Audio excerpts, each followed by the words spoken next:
Very good evening. You're watching India Today Social Media. I'm Nabila Jamal, bringing you the roundup of the day's news. Let me start with some heated political debate in Uttar Pradesh. Akhilesh Yadav, Samajwadi Party chief, he's made a statement today that's really upset all the sadhus and the yogis in Uttar Pradesh.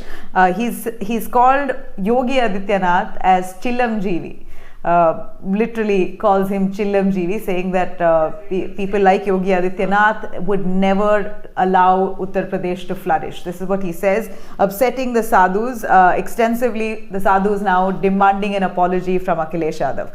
Akhilesh says that people in saffron don't believe in unity, unlike the way Samajwadi Party does. So we know that in just a few months away, Uttar Pradesh polls coming up. Of course, the BJP is trying to retain power in the state. You do remember the migrant crisis, the COVID-19 handling, which really hasn't gone down well, with many in Uttar Pradesh, migrants particularly, who moved from various different parts of the country by foot, literally, because transport was fully shut and they had no other choice. But because industries had shut, they were letting off people. These migrants literally walked to Uttar Pradesh thousands of kilometers, many of them dying on the way. So, you know, these are moments that many of them are still hurting over, and it appears that the BJP now trying to please them in every way, and the opposition using every possible attack to ensure that the BJP is dented, or their prospects are dented in Uttar Pradesh. So Samajwadi Party, of course, while it raises its ups its ante against Yogi Adityanath, on the other hand, you have Smriti Irani and you have Priyanka Gandhi currently in a war of words, while Priyanka Gandhi has started a campaign in Uttar Pradesh called Ladki Hoon, Lad Sakti Hoon. This is her campaign in Uttar Pradesh. Smriti Irani to that has countered, saying, Ladka hai ghar mein magar lad nahi sakta. So she's taking a jibe at Rahul Gandhi. This, of course, Priyanka has taken up to slam Smriti Irani, saying that as a woman, Smriti Irani being a woman, shouldn't be speaking, making such statements. She even said that Smriti Irani, in fact, has advised Smriti to encourage more women to come out and fight and be their own, instead of making comments like Ladka Hoon, Lad Nahi Sakta, while taking a jibe at Rahul Gandhi. She says, at least for a woman, you should be supporting a campaign like this. If not for me, at least encourage other women to come out and fight for themselves.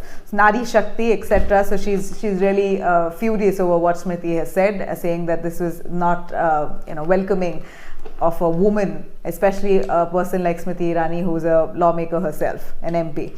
All right, so then you have Shashi Tharoor on the other hand, the Congress leader, who's now taken, literally waded into the Hindutva controversy. Remember, a couple of Congress leaders in the past have, slammed Hindutva and the ideology, or the people practicing the ideology, as hardcore, as violent, etc. So you have Salman Khurshid in his book, who's written, while he speaks of Ayodhya and the verdict, etc., he's likened Hindutva with ISIS and Boko Haram. So this, of course, really received a lot of backlash, and that controversy is only built on with then the Congress leader Rahul Gandhi also saying similar things, that Hindutva is not the Hindutva of today. Hindutva, according to them, means beating up minorities, killing people of the minorities, and that's not the true Hindutva. Then you had Manishankar Iyer also saying something on similar lines, that the Hindutva, or people in Hindus, the top leadership, the central leadership, believes that only 80% of people in the country are, and mostly Hindus, are Indians. The rest of them are not Indians. And then now you have Shashi Tharoor, who says that Hindutva is nothing short of a British football team. Basically, a British football team who are hooligans. That's what he likens Hindutva with, calling them hooligans on a platform, which was a book reading session, a book launch, and he was there, part of it, speaking to a host, and he says that Hindutva is like a British football team hooligans. This is the analogy that he drew, saying that Hindutva is fundamentally the most un-Hindu set of beliefs, and those who practice it are like the British football team hooligans. And he also says that those who actually practice it want everyone to believe the same in violence, basically. That's what he's trying to insinuate.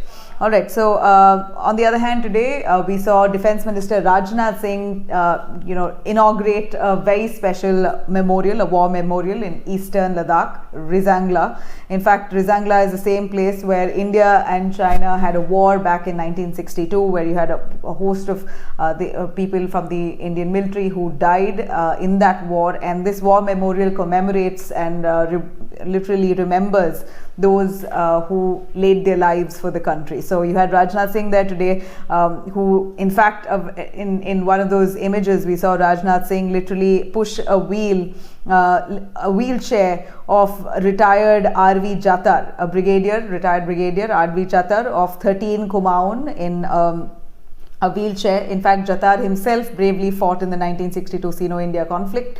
So you saw Rajnath Singh literally, pushing his wheelchair and launching this war memorial, which is now revamped. And this was his way of paying homage to the fallen braves. So this is what we saw in Rizangla. If I can take you through a small glimpse into that war, that time during the Indo-China war in 1962, the Indian army had really held back the Chinese attack at Rizangla, eastern Ladakh. This was an altitude of 18,000 feet, and it was right at the line of actual control. Rizangla saw this epic battle in 1962 on November 18th, where many of the Indian soldiers laid their lives for the country but managed to resist the Chinese assault.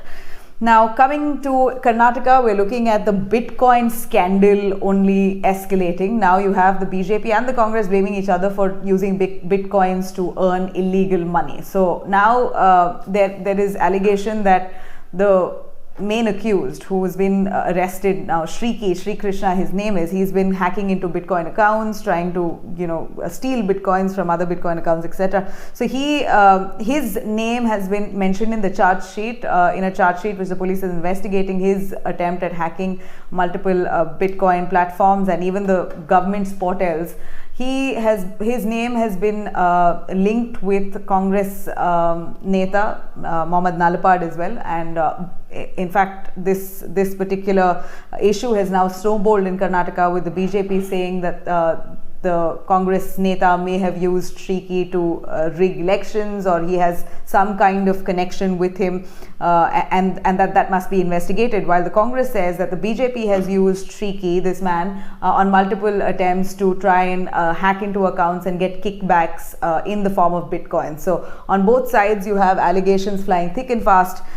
You have now the Karnataka Home Minister who's saying that there are some people within the Congress party itself says that the Youth Congress elections were rigged, but we need to investigate it. That's all we're saying. While you have the Congress saying that this is just a diversionary tactic of the BJP, only to ensure that they literally try to push off this allegation of their leaders being involved in hacking and mostly hacking into Bitcoin accounts.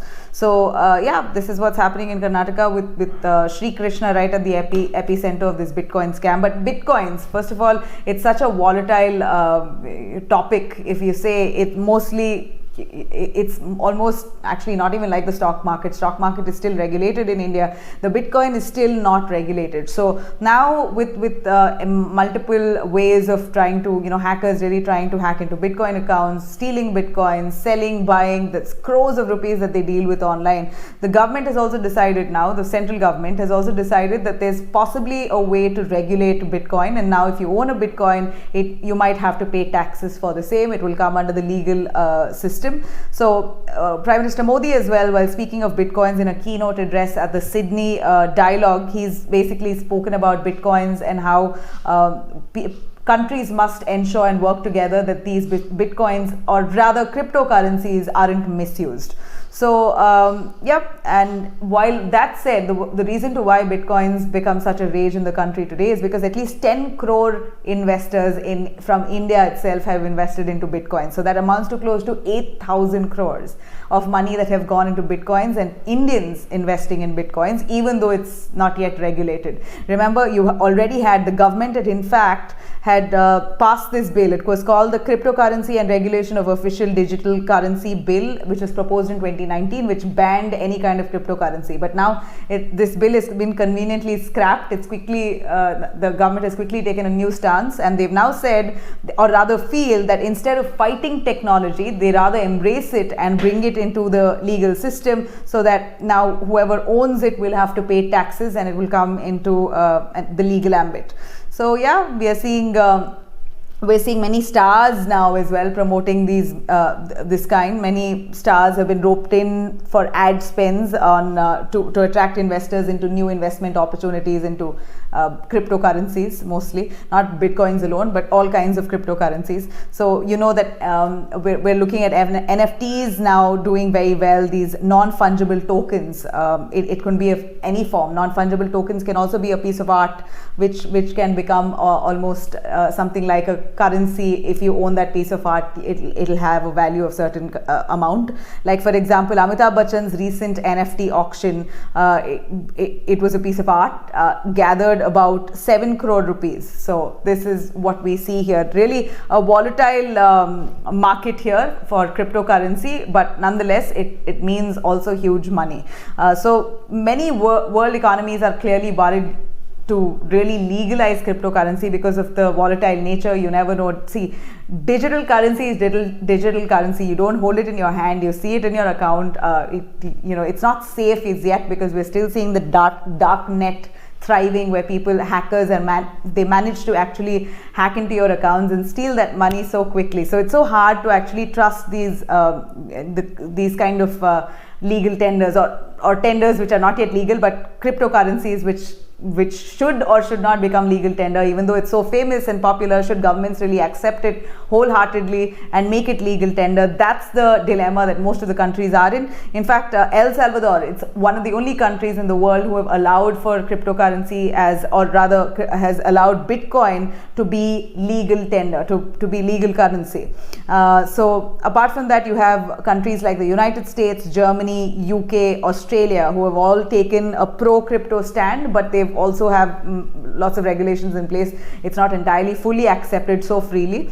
But then there are also countries like China who have completely banned bitcoins or any other cryptocurrency because of this kind of the volatility in nature that it boasts of. There's no safety. That's what we can see from what we can understand, and which is why you have countries also very wary of it. All right, that's that. On the final note, Kartarpur corridor is finally open, and we see that Charanjit Singh Channi, the Chief Minister of Punjab, has finally made his way. He was right ahead of Guru Purab. He's managed to visit Pakistan, where the Kartarpur project, the corridor, leads to a revered holy shrine of Guru Nanak Dev, and this is where he's going to be. He's visited the place right before Guru Purab, and along with 14 of his ministers. So it was a big show of delight and enthusiasm from the Punjab government, and a big welcome on opening up the doors finally after 20 months of closure due to COVID-19. And also Navjot Singh Sidhu basically did not get permission to go to Kartarpur today. He might get permission in the next few weeks, but he was not allowed to go at the same time with the Chief Minister. So that said, it appears that Channi and Navjot's relations are not great, but they are trying to keep a united front right ahead of elections in Punjab.